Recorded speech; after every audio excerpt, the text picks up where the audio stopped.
Hello there, this is Darth Ravage 07 come today with a quick look at both the Hasbro and Iron Factory versions of Deathcobra. One of 7 videos I'm going to be making here just to kind of show you what you get when you get both of these and what to expect.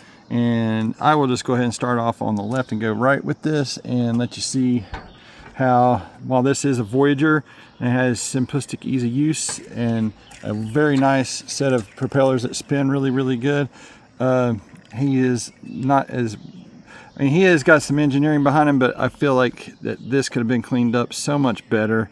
And I like the way that these lock on and that kind of thing, and no matter the transformation, you can get them on these guys.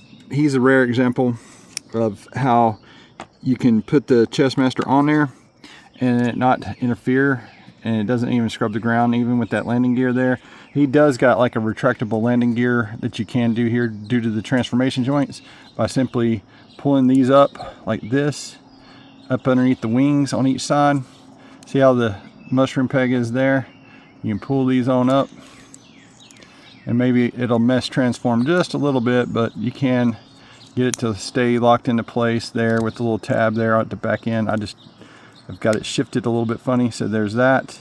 You can shift this up, rotate this back around, and it will lock back in, sorta, right there. And you can have that come down and just rock this up. And so you got, like, you know, Tiger Hell-Eye or Airwolf, you know. And he's supposed to have a 5th propeller, but this thing falls off so easy, so I'm just amending it from this and doing it in a 4-way there. And I just think that looks really freaking good. Like, once you get it all said and done, that, you know, boom, you got that. So I would like to see, you know, another company or like to see Hasbro actually add that back in. And this is just a mistransformation, mind you, to get it to retract and stuff, but it's so much more swooshable and playable in hand. And I like to have stuff that's swooshable, playable in hand kind of thing. So that's how the bottom looks, and it cleans up. And these don't tab in the very best. I'm probably going to do something another there to where the ball joints get tightened and maybe tighten up a little bit better. But there you go. You got that going on. We can put those landing gear back down. It's just on that ball and that mushroom peg, so you can get that slider thing going on there. And then this will come on back down. Landing gear, we do have flight stands for that. And this does not spin worth the hoot. It's kind of stuck. I don't know how to make it do better or whatnot. And this doesn't spin that good either. So, but I'm okay. It does what it needs to do. It looks like a really awesome hind. That one reminisces it in animation form. And that's about all I'm going to do right there. We'll get this both of them transformed over in robot mode, go through that, and then we're going to do the limb next after that. Just a quick look at both the robot modes, both the Hasbro and the Iron Factory there. And I gotta say, I think Iron Factory wins in this instance of, you know, tucking away more beautifully. Well, it's not really beautifully, but it does a bit better where he can actually stand up without having his tail drag the ground and all this other chunk and bump stuff there in the back.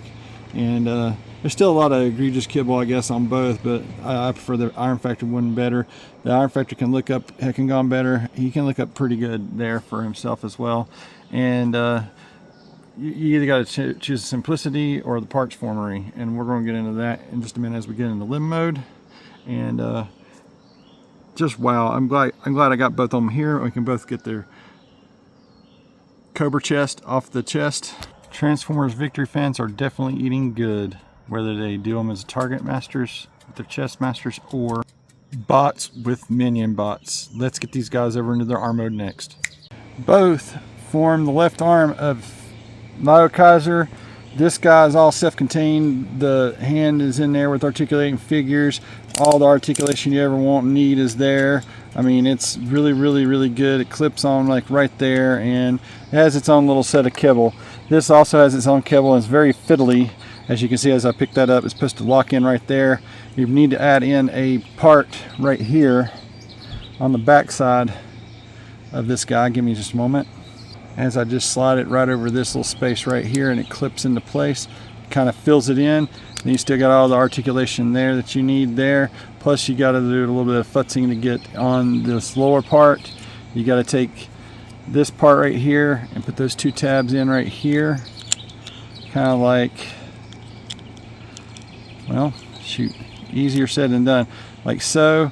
Get these to come back across here, and it's like the feet have got to tuck in there with it like this.